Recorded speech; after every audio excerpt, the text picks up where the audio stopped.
चलो जी, good morning है ना। सब गिरा देता रहा कहा जी। Good morning, good morning. चलो तो क्या पढ़ा था बोलो, बताओ। देखो ध्यान देता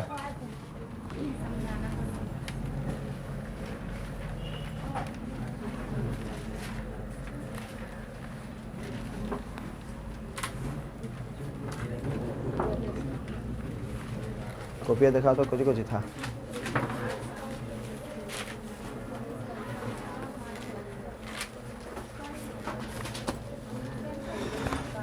अच्छा ही है विद्युत धारिता।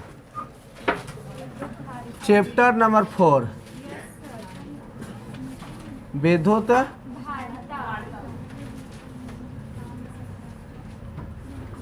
विद्युत धारिता,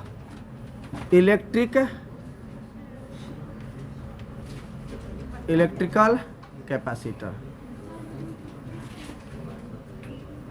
देखो इलेक्ट्रिकल कैपेसिटर, विद्युत धारिता। धारिता माने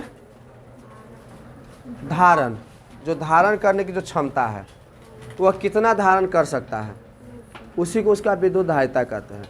जैसे मान लेते हैं हम यह पानी का गिलास है, ये गिलास ले लेते हैं, ठीक ना। चाहे देखो वो बोतल है ना, बोतल लाओ तो जी, किसका बोतल है। अब मान लेते हैं इसमें, इस बोतल में 1 लीटर पानी अटता है, सपोज करो पूरे 1 लीटर।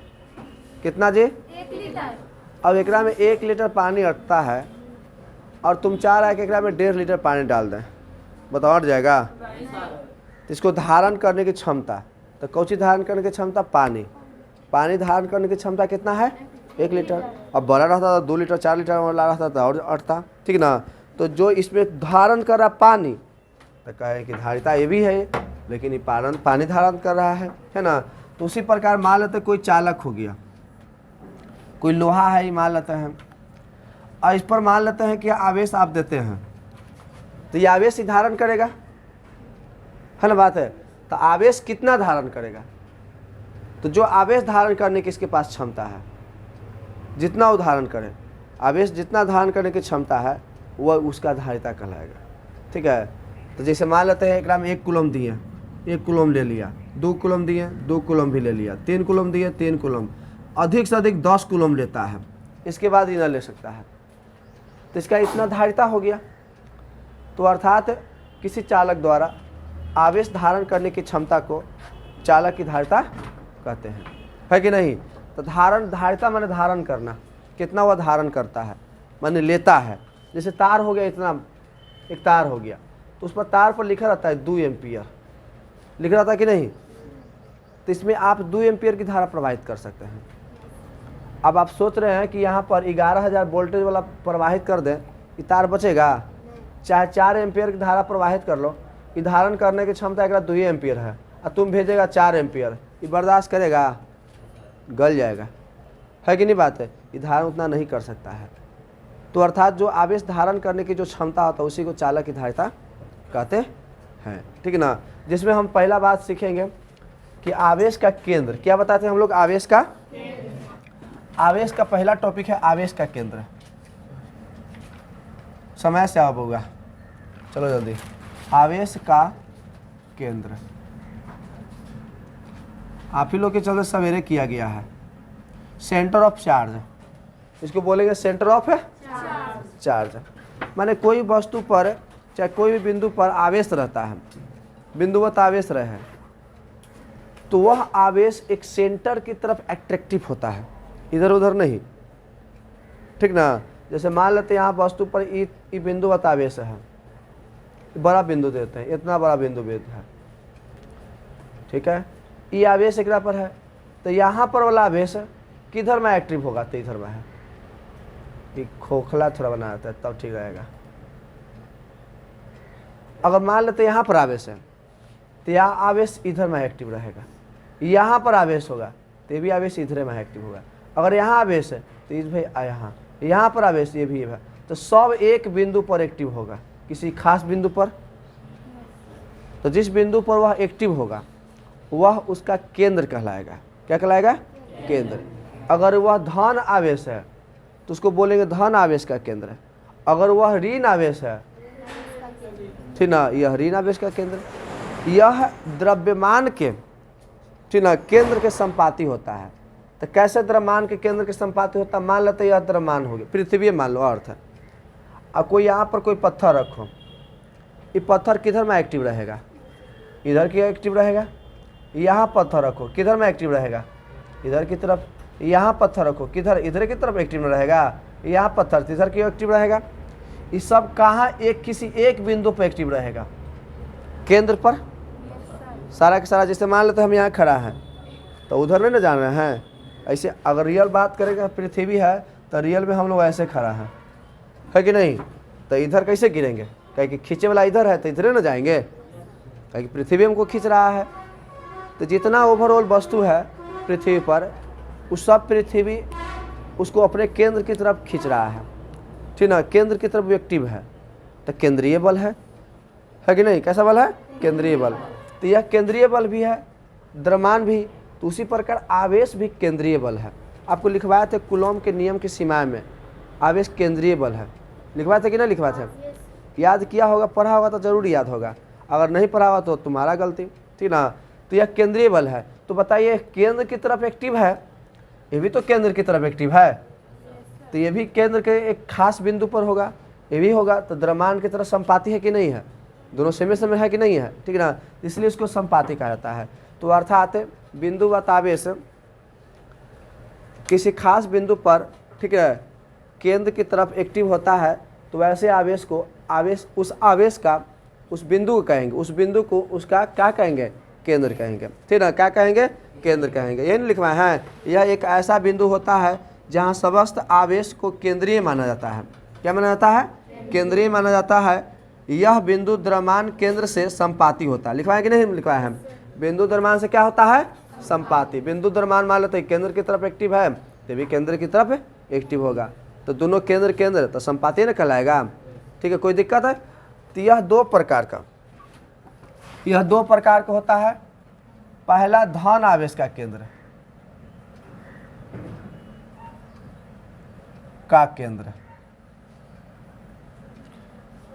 धन आवेश का केंद्र, और दूसरा क्या हो सकता है? ऋण आवेश।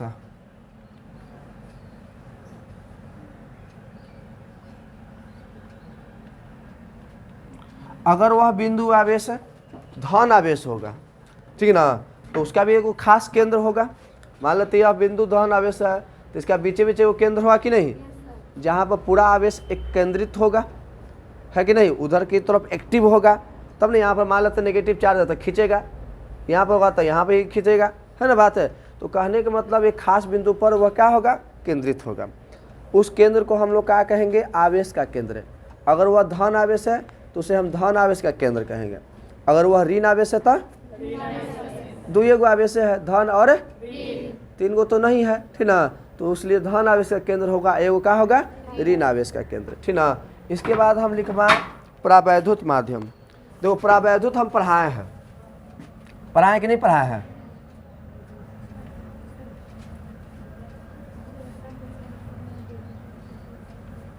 प्रावैद्युत माध्यम, ठीक ना। तो इसको क्या बोलेंगे?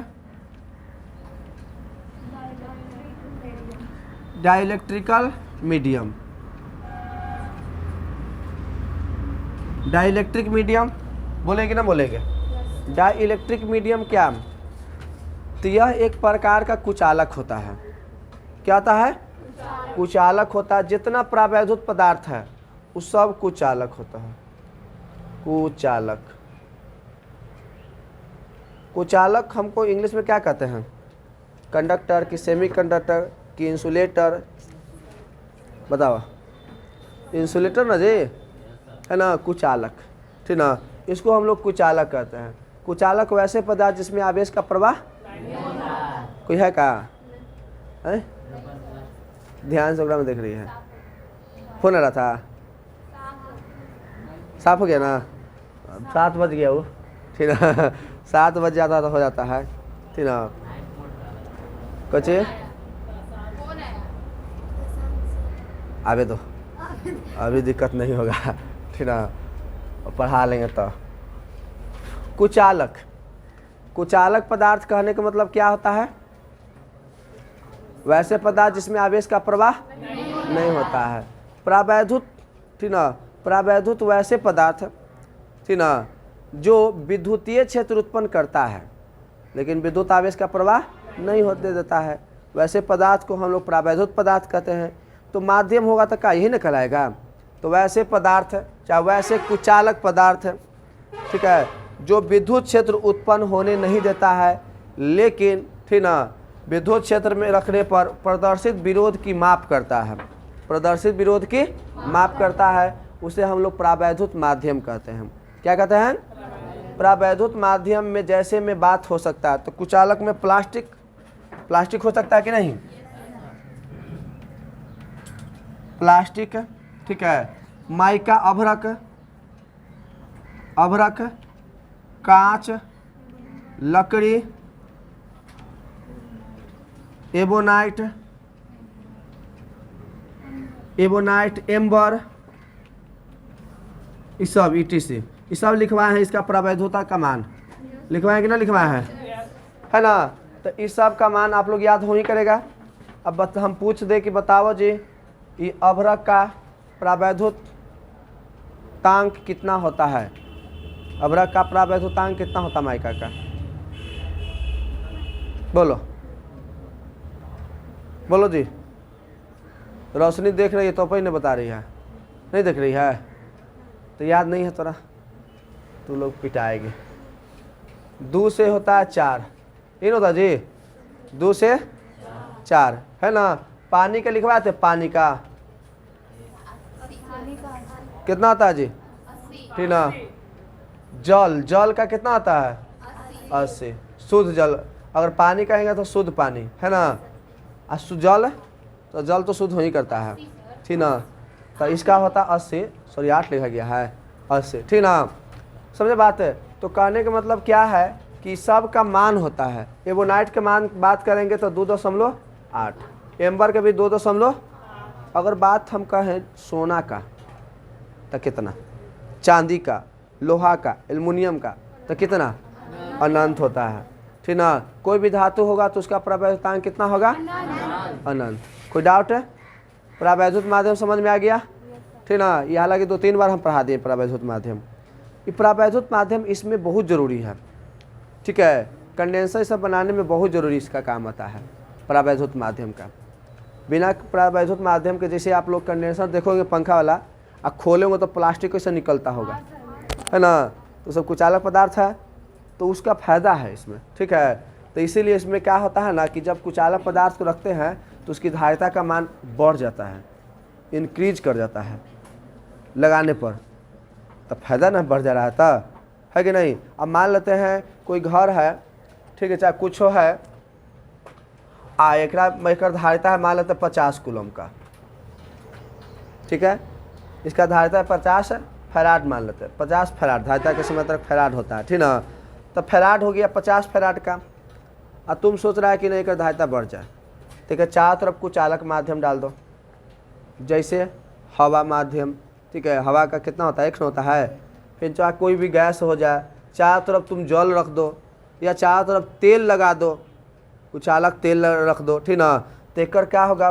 धारिता का मान बढ़ जाएगा और ऊँटे लगेगा, ठीक है? तो आज के डेट में कंडेंसर जो आया है वह कंडेंसर में कुछ में तेल वाला होता है, जान रहे कि नहीं जान रहे हैं? अब तेल वाला भी कंडेंसर आ गया। ऐसा जो है ना, ये जो कंडेंसर है इसमें ये जो पंखा में लगता है, ठीक ना, इसको हम लोग बोलते हैं अब साइंस की दुनिया में कैपेसिटर, है कि नहीं? लेकिन पहले इसका नाम था क्या जी? कंडेंसर। अब यो हम लोग दुकान में बोलते हैं बोलचाल भाषा में, है कि नहीं? कंडेंसर यही पंखा में लगता है ना बात है? यही कहाँ लगता है? पंखा में लगता है। इसी के बारे में हम लोग ज़्यादा जानेंगे, ठीक है? ये जो है जैसे पंखा में जो लगा हुआ है, पंखा में जो लगा हुआ है, अगर ये न लग रहा है तो पंखा चलता कि नहीं चलता? अगर ये न लगाए, देखा ना ये बेलन इस रहता है, क्या ऊपर लगल है ना? सबसे ऊपर लगल है ना? तो अगर ये न लग रहा है तो पंखा चलेगा कि नहीं चलेगा? चलेगा। ऐसा नहीं कि ना चलेगा, चलेगा, लेकिन ऐसे ही चलेगा, धीरे धीरे घूम ही रहा है, एकदम झूम रहा है, झूम बराबर है ना, होते रहेगा। इतना माने धीरे धीरे, पूरा जोर से नहीं, लेकिन पता है जैसी कंडीशन लगाएंगे ना, फिर देखो कर चाल है ना, नागिन डांस करेगा है ना जी। तुम लोग नागिन डांस करता ना है का अनिश कुमार, तू करता है, खुश हो गया नागिन डांस पर। हाँ, लड़का सब नागिन डांस में आगे रहता है। शादी ब्याह में जाएगा ना तो कुछ ना बोले नागिन डांस शुरू करो, ठीक ना, सबसे पहले यही करवाता है। अंशुमान भी नहीं ना हो आए लड़के में ख्वाहिश रहता, बहुत लोग एकदम नागिन डांस एकदम डांस करेगा ना, घुलट घुलट के एकदम रोडों पर एकदम कुछो रहे एकदम रोड साफ कर देगा हर बात है। और लड़की लोग जाती है गीत गावे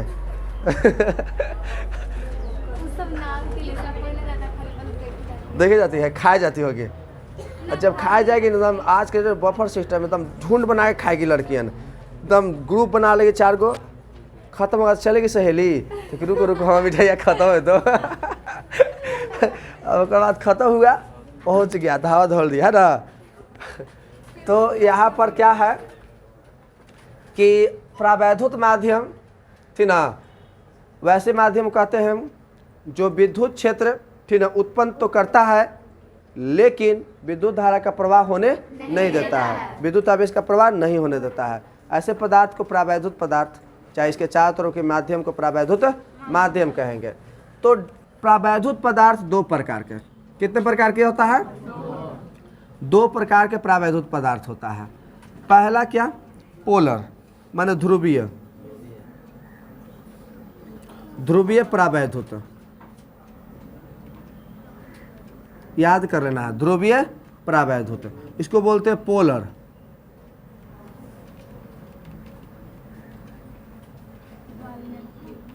डाइलेक्ट्रिक।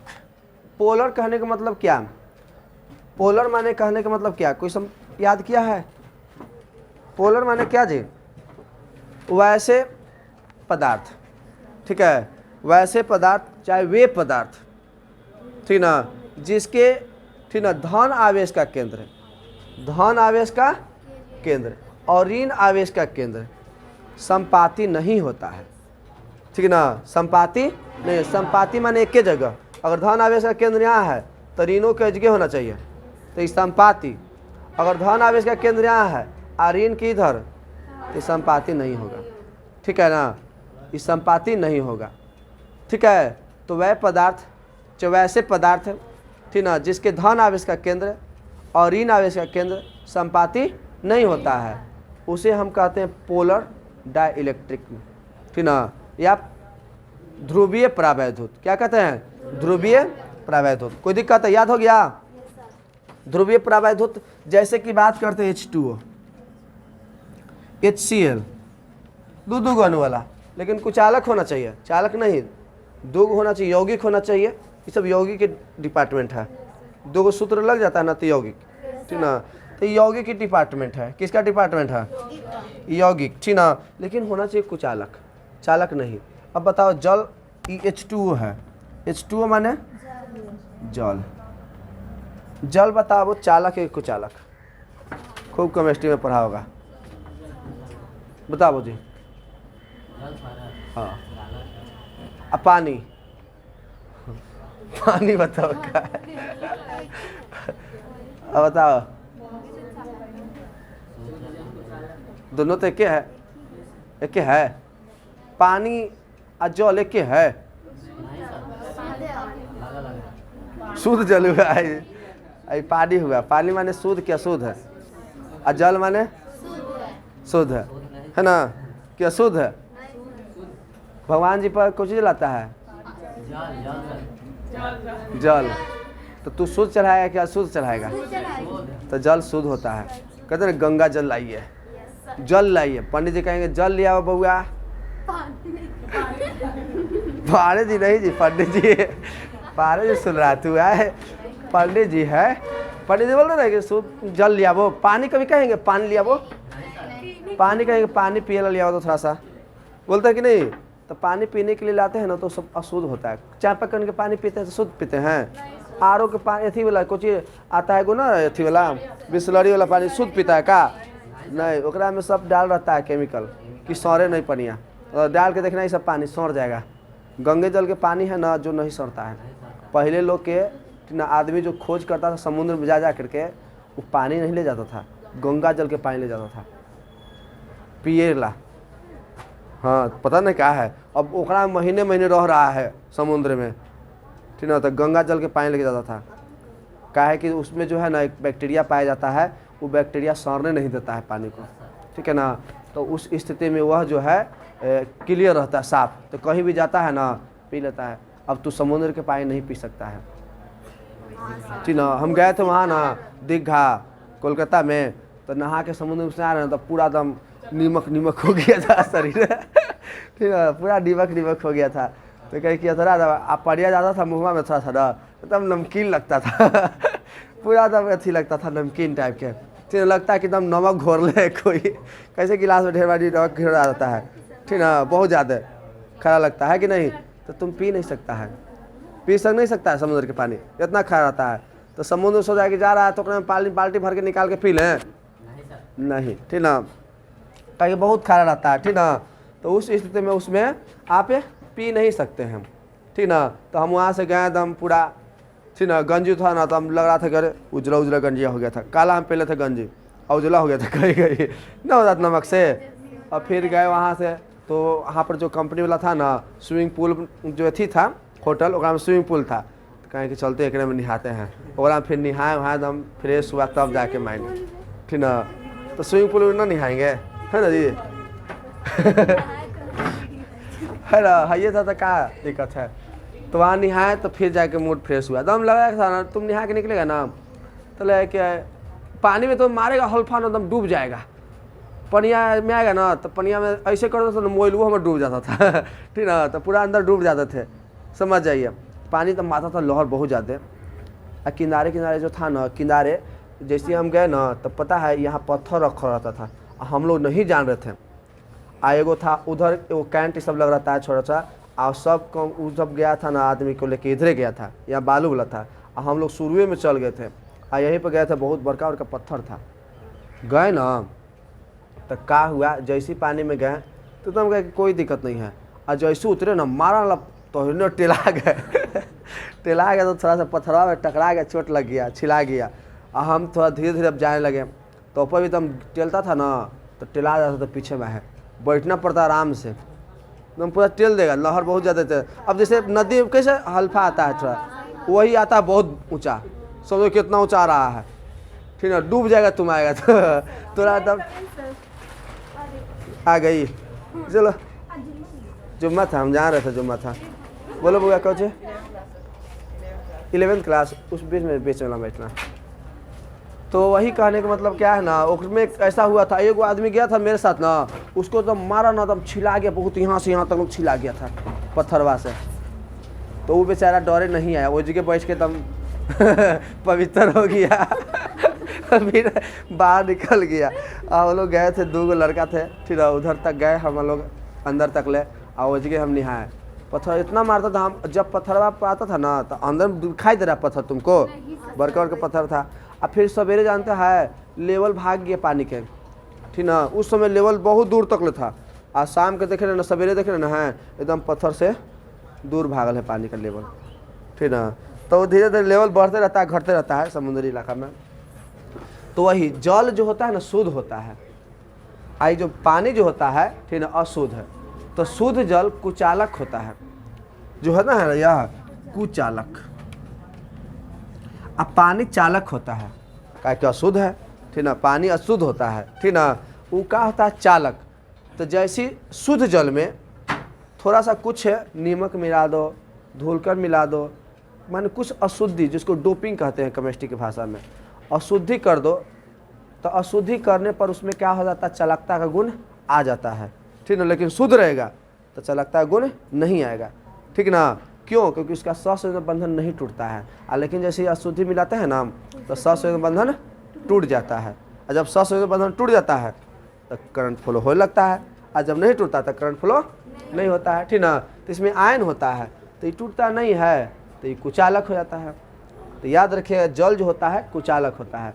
तो देखो इसमें हाइड्रोजन है,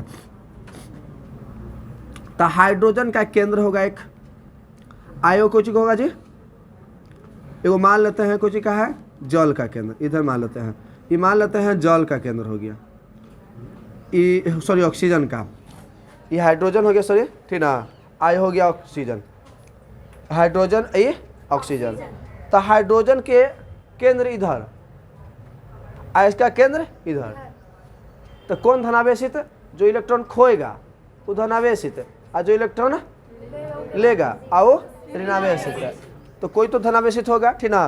तो अगर मान लेते ये धनावेशित है, ऋणावेशित, ठीक है, तो ये ऋणावेशित का केंद्र हो गया, धन आवेश का केंद्र हो गया, धन आवेश का केंद्र क्या हो गया? ऋण आवेश का केंद्र है। तो जब धन आवेश का केंद्र अलग है और ऋण आवेश का केंद्र अलग है, तो इसको बोलते हैं ऐसे अणु को ध्रुवीय परावैद्युत कहते हैं, चाहे ऐसे पदार्थ को ध्रुवीय पदार्थ कहते हैं, क्योंकि वैसे पदार्थ, ठीक ना, वैसे पदार्थ, ठीक है, जिसके धन आवेश का केंद्र और ऋण आवेश का केंद्र अलग अलग होते हैं, ठीक है, उसे हम क्या कहते हैं? ध्रुवीय परावैद्युत। समझ में आया बात है? कोई दिक्कत है? अरे कोई दिक्कत है? अब बात करते हैं अध्रुवीय, दूसरा।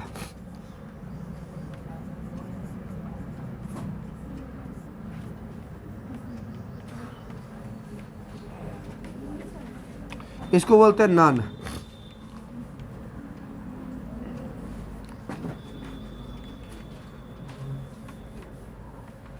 डाइलेक्ट्रिक। तो अध्रुवीय में क्या होता है?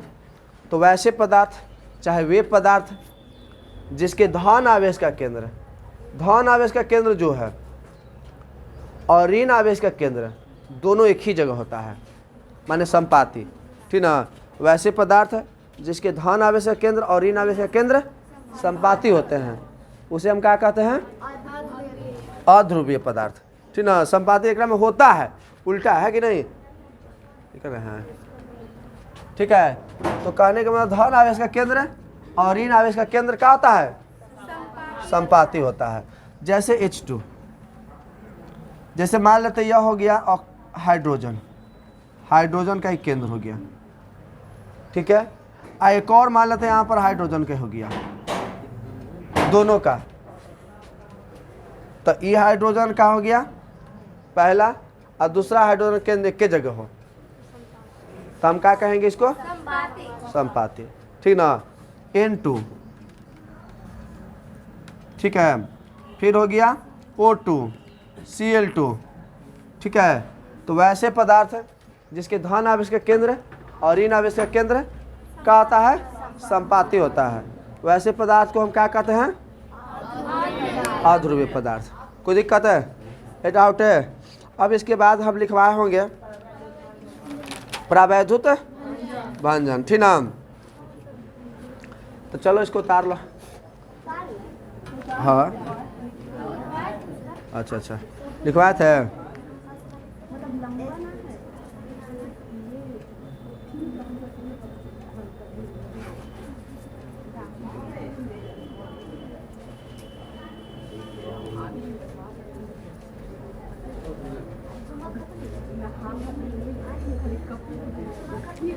हो गया जी,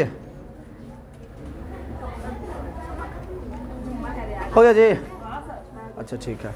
देखो क्या होता है परावैद्युत भंजन।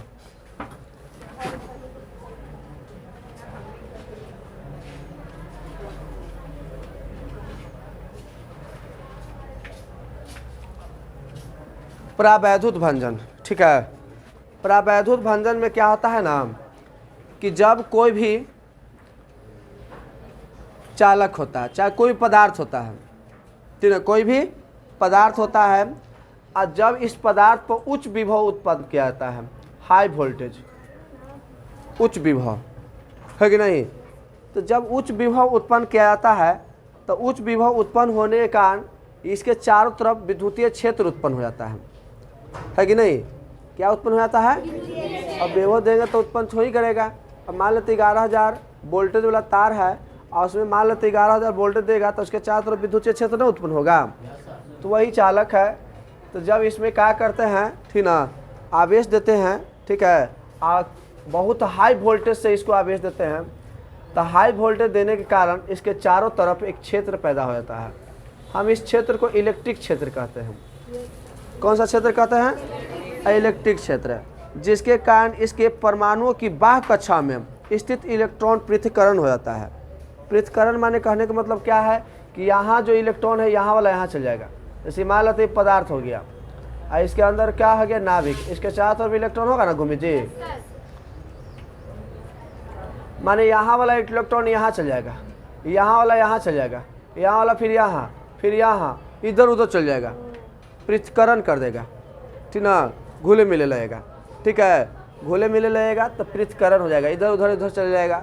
जब बहुत विद्युत क्षेत्र होगा, ठीक ना, अब मान लेते हैं तुम लोग बैठल है, पैसा लुटावे लगे तो कोई टकरा के लूट लेगा, एकदम लूट लेगा नहीं, तो माने हाई वोल्टेज में पैसा लुटा रहे हैं, एकदम पूरा लुटा रहे हैं, अब एक को छीट रहे हैं, एगो तो आगे वाला लूट लेगा।